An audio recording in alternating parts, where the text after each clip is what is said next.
Oke, assalamualaikum warahmatullahi wabarakatuh, teman-teman. Eh, Video ini adalah video pengganti saya waktu libur tahun baru ya, teman-teman. Kita akan masuk ke week ke-13, nanti minggu ini juga akan masuk ke week 14 di hari Jumat. Nanti di sela-sela video ini akan saya ajukan pertanyaan, dan pertanyaan ini wajib Anda jawab di kolom komentar. Itu sebagai pengganti absen Anda di pertemuan ke-13 ini. Oke, jika ada yang kurang jelas dan mau ditanyakan bisa nanti di hari Jumat besok kita bisa eee, diskusi, gitu aja. Oke, kita langsung masuk aja ke materi ya, teman-teman ya. Oke. Oke, pertemuan ke-13, kita bahas tentang faktor kunci penggunaan TIK dalam pembangunan atau TIKP. Oke, poin-poin keputusan utamanya ini ada 4, ada tinjauan kebijakan TIK, sorry, kemudian TIK dalam siklus project, life cycle project gitu ya, kemudian intervensi TIK yang berbeda gitu, kemudian apa yang membuat rencana menjadi sangat penting.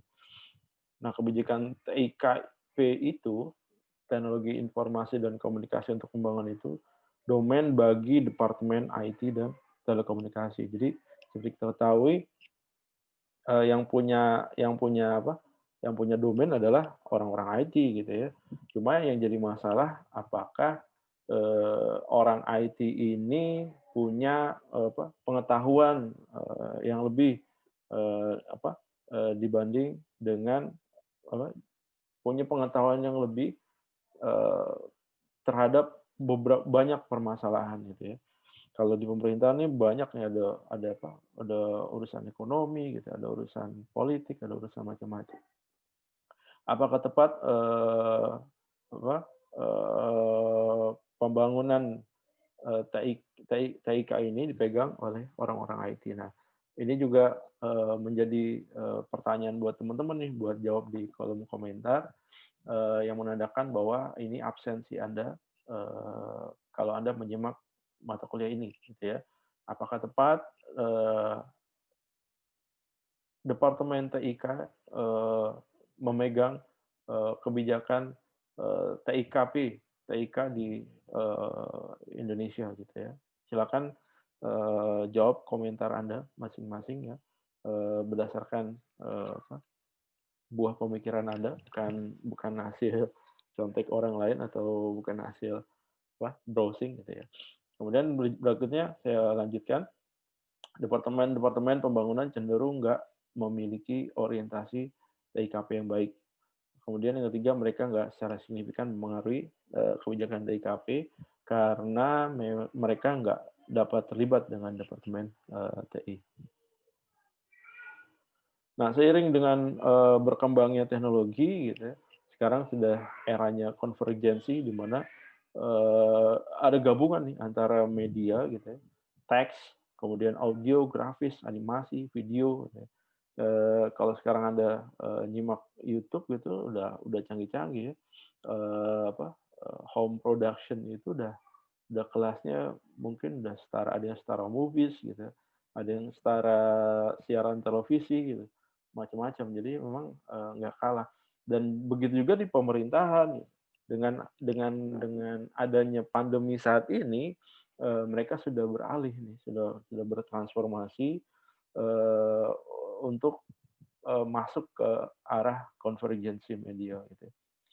Rapat-rapat yang diselenggarakan secara virtual gitu ya, mau nggak mau gitu ya, kecuali mungkin ada beberapa rapat yang masih diselenggarakan secara manual. Jadi juga nggak tahu pertimbangannya apa, negara melakukan, rapat atau meeting secara manual, atau mungkin memang ada, pembicaraan atau kebijakan-kebijakan tertentu yang nggak bisa diselesaikan dengan cara online gitu ya.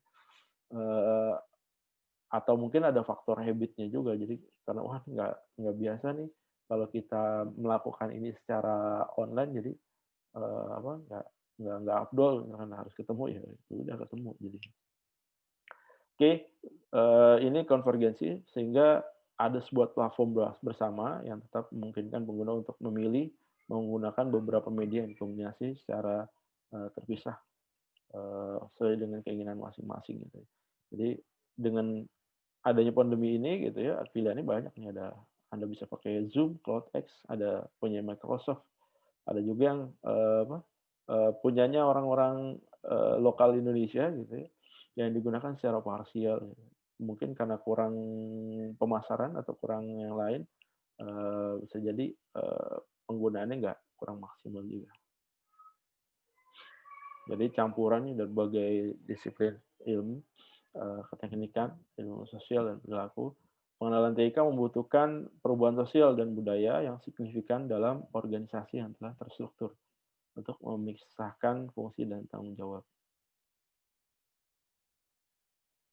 Ini konvergensi atau aliansi nasional yang mencakup pemerintah, sektor swasta, masyarakat sipil yang dibutuhkan untuk memaksimalkan peluang yang diciptakan oleh lingkungan baru yang dimotori oleh TIK untuk pembangunan nasional. Jadi perlu ada kemitraan ya multi stakeholders yang menghubungkan semua pihak nih, antara ada LSM, ada citizens gitu, ada masyarakat, ada pemerintah, ada sektor swasta gitu ya. Jadi setiap stakeholders ini punya rules-nya masing-masing gitu ya. Jadi kalau pemerintah bisa menciptakan kebijakan, gitu, pembuat kebijakan, peraturan, anggaran, pembangunan gitu. Kalau swasta itu dia bisa support untuk bangun infrastruktur gitu. Kemudian dia bisa invest ke pelayanan, masyarakat sipil dia kerja di komunitas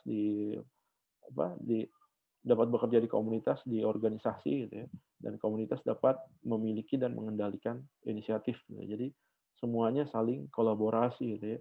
Semua saling saling saling mengingatkan, bukan saling setuju gitu ya. Kalau kalau yang parah itu kalau saling setuju gitu. Jadi apapun kesalahannya disetujui. Nah, itu yang perlu diwaspadai. Aturannya multi stakeholders ini jalan bersama-sama gitu ya. Begitu ada suatu kesalahan ini saling mengingatkan. Perencanaan intervensi TIKP di dalam siklus project ya. Putusan pertama, apakah intervensi didukung oleh TIK atau dimotori oleh TIK atau ICT driven gitu. ICT driven. Jadi setiap keputusan apakah didukung oleh itu.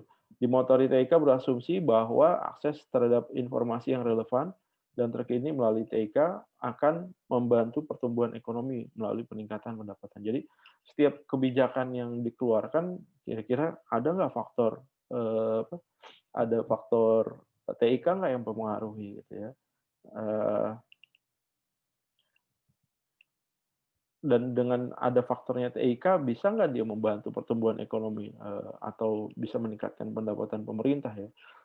Kalau kita berkaca dengan kondisi hari ini, kita udah bisa sama-sama lihat ya, kayak perpajakan yang dibebankan kepada orang-orang yang bergerak di dunia digital, ini udah kelihatan nih dampaknya TIK gitu ya. Udah kelihatan TIK ini dapat meningkatkan pendapatan pajak. Dan bisa jadi sektor-sektor yang lain juga mempengaruhi.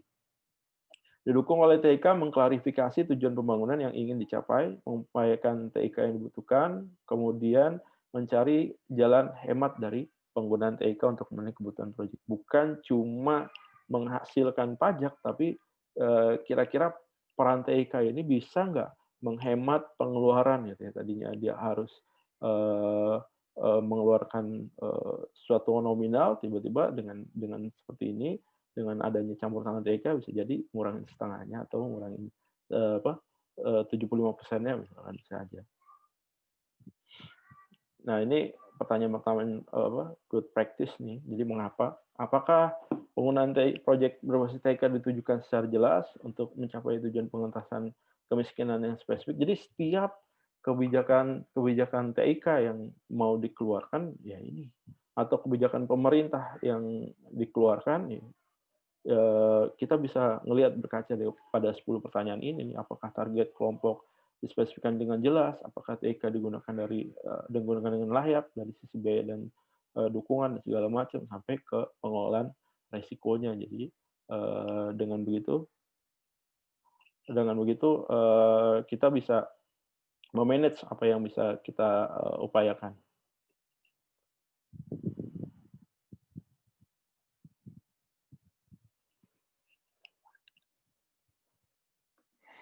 Oke, kita lanjut. Kemudian pemilihan teknologi gitu. Apakah teknologi mudah disediakan gitu? Jangan jangan sampai kita membuat, kayak bahasan saya sebelumnya gitu ya, jangan sampai kita ngeluarin sebuah aplikasi, tapi begitu implementasinya masyarakatnya nggak bisa gunain. Dia nggak punya device, dia nggak punya infrastrukturnya, dia nggak punya apa, nggak ada listrik, nggak ada akses internet gitu, nggak ada device apa, nggak ada alat-alat pendukungnya gitu. Jadi, itu yang harus, dihindari. Kalau bisa semua kebijakan yang berdasarkan TIK, didasari, apa, eee, dibis menjadi rujukan adalah faktor-faktor pendukungnya itu. Langkah apa yang, diambil untuk menjamin akses? Di manakah, pusat teknologi diletakkan gitu? Apakah lokasi tersebut secara fisik dan sosial cocok dan aman bagi kelompok yang ditargetkan gitu? Terutama perempuan untuk datang dan pergi tanpa membutuhkan banyak usaha, banyak biaya gitu. Jadi macam-macam nih. Jadi, kalau misalkan, peletakan data center gitu, dengan, eee, meletakkan data center-nya di Indonesia itu, langkah yang tepat ataukah diletakkan di luar negeri gitu ya. Mana yang lebih tepat? Misalkan ditinjau dari beberapa sektor, dari segi biaya, dari segi, keamanan data gitu ya. Eee, Jangan sampai nanti begitu ada masalah, troubleshoot-nya jadi susah, jadi lama, nah itu ya. Oke, siapakah yang memiliki dan mengendalikan akses ke teknologi? Nah, ini harus jelas nih, yang me-manage siapa, yang mengendalikan siapa, siapa yang bertanggung jawab gitu ya. Kalau kalau kita me-refer ke, eee, apa, Undang-Undang SPBE itu kan udah dibagi jelas tuh ya, stakeholders-nya siapa aja itu udah clear ya. Pembelian teknologinya berapa harga dari teknologi yang dipasang dalam artian pembiayaan, dan usaha bagi lembaga dan bagi pengguna, apa saja yang menjadi opportunity cost-nya. Jadi begitu kita implementasi, make sense nggak nih biayanya? Make sense nggak nih apa, cost-nya gitu ya? Terus dibandingkan dengan impact-nya kira-kira, seberapa bagus gitu ya? Apakah, bisa bisa apa, mengatasi permasalahan yang ada atau sesuai gitu misalkan, pemerintah ngeluarin 100 juta atau 1 miliar atau 10 miliar atau berapapun kira-kira impact-nya buat masyarakat itu apa? Impact-nya buat bisnis itu apa? Impact-nya buat negara itu apa gitu ya.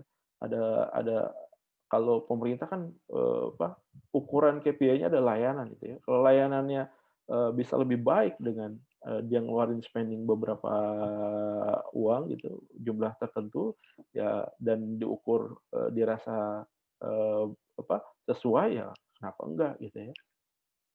Tapi kalau misalkan, wah nih investasinya nggak jelas nih gitu ya, cost-nya terlalu besar. Misalkan saya mau bangun website nih kayak dulu, website Revolusi Mental, cost-nya berapa, 10 miliar kalau nggak salah. Begitu dibangun, begitu running, dikatakan bahwa, website Revolusi Mental waktu itu, cost-nya 10 miliar gitu ya. Begitu di-launch, nggak lama, nggak sampai sebulan di-hack sama orang. Padahal digembor-gemborkan waktu awal itu adalah, apa, tingkat keamanannya tinggi. Nah itu jadi, wasting cost juga gitu, jadi nggak baik juga. Eee, Harus make sense gitu antara pengeluaran yang dikeluarkan oleh pemerintah dengan, impact yang didapat oleh, negara itu seberapa besar gitu ya. Kemudian seberapa mudahkah teknologi itu digunakan. Jadi setiap teknologi yang, di-launch gitu ya oleh pemerintah, harus, user friendly ya dan acceptable. Jadi, kenapa harus user friendly? Karena, kita nggak tahu nih, user user kita tuh seberapa seberapa familiar dengan teknologi. Jangan-jangan ada beberapa masyarakat kita sangat tidak familiar dengan teknologi, gitu ya. Walaupun, dengan user friendly pun dia masih kesulitan gitu, apalagi, cara penggunaannya itu lumayan rumit, dan itu jadi resisten untuk menggunakan. Kemudian apakah teknologi tersebut interaktif gitu loh, dan bagaimana interaktif itu bisa dibangun. Jadi tergantung jenis teknologinya ya. Kalau kalau cuma satu arah ya nggak perlu interaktif. Tapi kalau memang ada komunikasi dua belah pihak, nah itu eh, ya harus interaktif. Nah, metodenya gimana interaktifnya nih? Apakah by chat, apakah by voice, atau yang mana gitu ya interaktifnya? Kemudian apakah teknologi tersebut portable? Nah, dilihat lagi nih pengguna internet di Indonesia nih. Mayoritas mereka mengakses internet itu melalui apa? Melalui handphone, melalui laptop, melalui iPad, atau melalui apa gitu ya. Jadi kita harus menentukan dulu nih apa yang sesuai dengan customer kita. Oke,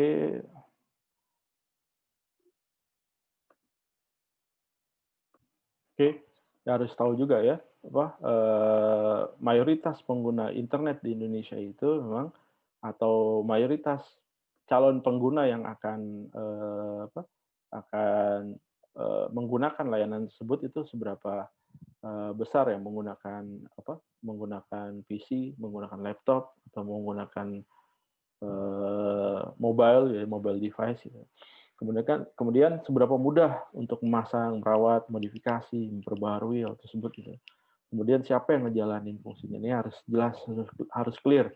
Nah, dengan adanya pembagian tugas di SPB kemarin itu yang pernah saya share, harusnya udah clear ya, siapa yang merencanakan, siapa yang berhubungan dengan sistem informasi, siapa yang berhubungan dengan infrastruktur, nah, itu udah clear.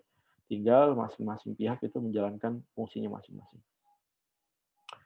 Siapa penggunanya dan apa kebutuhan mereka gitu. Jadi ya, tadi bukan cuma cara ngaksesnya aja, tapi siapa penggunanya, background-nya apa nih? Dia user friend teknologi friendly atau enggak gitu ya. Kemudian kebutuhannya apa? Profilnya harus kita tahu gitu ya. Profil calon customer kita harus tahu. Misalkan kita bikin sistem informasi pendidikan, nah profil customer-nya harus kita tahu. Buat buat apa nih? Buat SD, SMP, SMA. Kalau SD mayoritas gurunya modelnya seperti apa gitu ya. Mayoritas pengetahuan dia terhadap teknologi kayak gimana. Kemudian ada isu apa di dalamnya? Apakah sosial, budaya, ekonomi, agama, bahasa, gender, atau yang lainnya? Apa yang ingin ditanggapi oleh konten gitu ya. Kemudian apakah kontennya relevan bagi masyarakat? Sebagai contoh, apakah relevan terhadap kebutuhan perempuan gitu ya, tergantung subjek yang mau dituju. Kalau dia berhubungan dengan kesehatan, apakah menjawab kebutuhan kesehatan ataukah tidak gitu, atau ada isu-isu yang lain. Kemudian siapa yang develop? Develop internal gitu, lokal, atau develop eksternal, third party misalkan. Kemudian peran apa yang dimiliki wanita dalam mengembangkan konten mereka? Jadi peran apa nih, misalkan untuk mengembangkan kontennya gimana nih gitu. Pemilihan konten harus difikirkan gitu bagaimana kontennya tersebut diatur, kemudian bagaimana bisa diupdate secara akurat gitu. Kalau kalau Anda buka websitenya pemerintah gitu, coba buka gitu. Ada beberapa yang memang nggak kerawat gitu ya. Mungkin job desk-nya nggak jelas gitu. Jadi siapa yang memanage website ini nggak jelas. Jadi begitu sistem ini dibuat, sistem informasi ini dibuat, ya udah dianggurin gitu aja. Beritanya kalau kita buka webnya masih jalan, cuma beritanya berita 5 tahun yang lalu, 10 tahun yang lalu, nggak update gitu ya.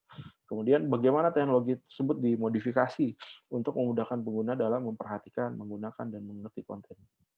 Kemudian apakah pembelajaran kelompok dan individual didukung atau termasuk di dalam ini, tergantung dari sistem informasinya nanti yang akan dibuild. Kemudian apakah konten memberi semangat, mempromosikan, memfasilitasi interaktivitas dan umpan balik gitu. Kemudian sistem pendukung apa yang diperlukan?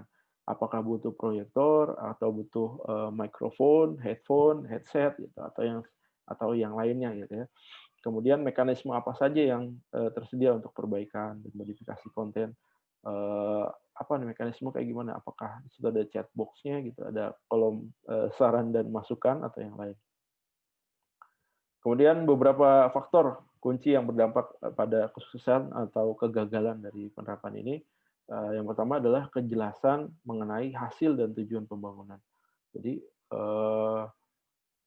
harus didefinisikan yang baik, di awal gitu ya, jelas, clear, nggak bersifat normatif. Karena kalau dia bersifat normatif, nggak clear, maka interpretasinya nanti, bermacam-macam gitu, targetnya bisa macam-macam. Setiap orang kepalanya isinya, bisa beda-beda. Nah itu yang, sebaiknya dihindari. Kemudian based on needs gitu ya, berdasarkan permintaan gitu ya. Kemudian bukan berdasarkan penawaran. Sensitif terhadap kondisi, keterbatasan lokal, termasuk di antaranya ada infrastruktur, akses, relevansi bahasa, dan kekuatan dan kesinambungan gitu ya. Jadi ada beberapa apa, saudara-saudara kita boleh jadi nggak bisa bahasa Indonesia, gitu.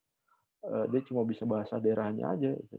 Kalau bahasa Indonesia rada-rada, sulit. Nah ini gimana cara mengatasinya ini gitu? Apakah, seperti Google gitu ada translate-nya bahasa Jawa ke bahasa Inggris ke bahasa Indonesia atau gimana gitu ya?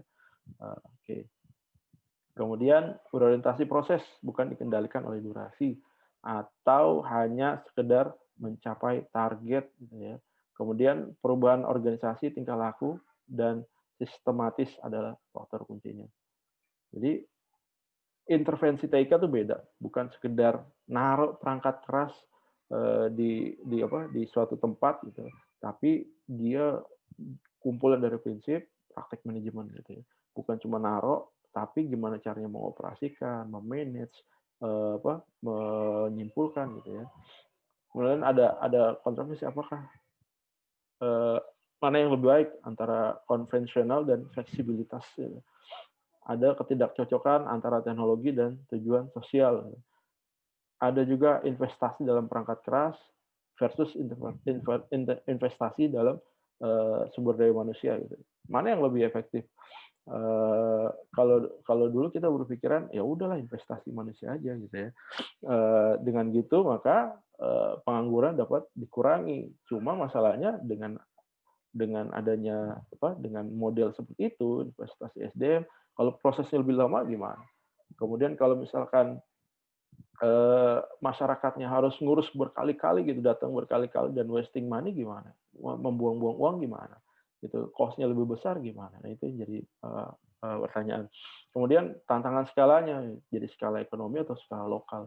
Skalanya seperti apa gitu ya. Rangkumannya, sistem baru untuk perencanaan, manajemen, implementasi proyek, partisipasi aktif dari berbagai sektor yang berbeda, dari multi stakeholders, dari pemerintah, dari LSM, dari swasta, dari citizens gitu ya. Kemudian pemahaman potensi dan batasan, kemudian konvergensi kerangka hukum, disiplin, stakeholders dan masyarakat. Jadi perlu pendekatan yang berpusat ke masyarakat. Jadi eh, kita harus tahu gitu, tipikal dari calon usernya kayak gimana gitu, pemahaman tentang potensi dan keterbatasan TIK-nya sampai seberapa jauh, kemudian memegang prinsip good practice gitu, bukan replikasi, kemudian perubahan dalam struktur dan tingkah laku organisasi. Oke, itu aja yang bisa saya sampaikan. Jangan lupa kerjain kuis dan tugasnya gitu. Untuk kuis dan tugasnya ini deadline-nya tanggal 2 Januari gitu. Teman-teman bisa langsung lihat di e-learning-nya masing-masing. Oke, itu aja yang bisa saya sampaikan. Mohon maaf kalau ada yang kurang. Terima kasih. Assalamualaikum warahmatullahi wabarakatuh.